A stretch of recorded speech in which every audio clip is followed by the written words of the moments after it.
C'est un peu comme les grandes et belles histoires. Au début, on la doit au hasard. Ça se passe il y a 30 ans, à l'automne 87. Une tempête fait tomber un arbre au pied du rocher de l'Impératrice à Plougastel. Et un promeneur averti découvre quelques silex dans ses racines mises au jour. Alors il en avertit qui de droit, mais ce n'est finalement que 26 ans plus tard que les fouilles officielles vont pouvoir commencer. Et alors des fouilles qui vont mener à une découverte extraordinaire, c'est l'adjoint au maire de Plougastel qui va tout de suite nous en dire plus. Il s'est avéré qu'un jour, j'ai eu un appel d'un archéologue qui s'appelle Nicolas Nodilon pour nous dire qu'il envisageait de faire des fouilles dans notre commune. Et donc, on a été un peu surpris. Il nous a dit au pied du rocher de l'Impératrice. Et ça fait la 4e année de fouilles qu'ils ont sur le site. Et à la fin de la première année, je me rappelle de le voir arriver un vendredi en fin de journée, complètement excité, en nous sortant une plaque de schiste sur laquelle il nous dit c'est la découverte de ma vie.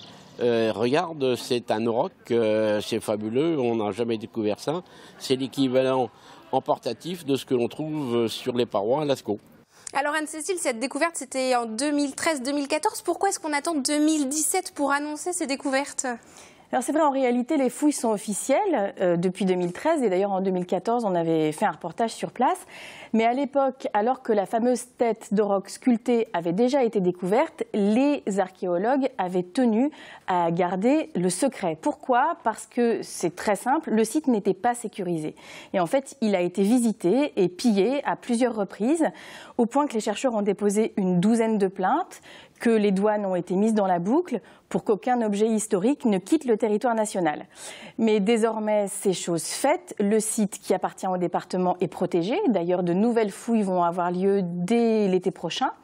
Et en fait, c'est comme ce site est sécurisé qu'on a enfin pu parler de ces magnifiques découvertes. Alors ces magnifiques découvertes, justement, ces pièces, où sont-elles, où pourra-t-on les voir ? Alors évidemment, maintenant, elles sont placées en lieu sûr, dans un laboratoire du CNRS, puisque c'est le CNRS qui réalise les fouilles. Il est possible qu'elles rejoignent un jour le musée archéologique de Saint-Germain-en-Laye. Mais ce qu'on sait, c'est que le directeur des fouilles est breton et qu'il aimerait beaucoup qu'elles restent ici en Bretagne, ou qu'au moins une reproduction en 3D puisse être visible par tous à Plougastel-Daoulas. Enfin, tout ça, c'est l'avenir qui nous le dira.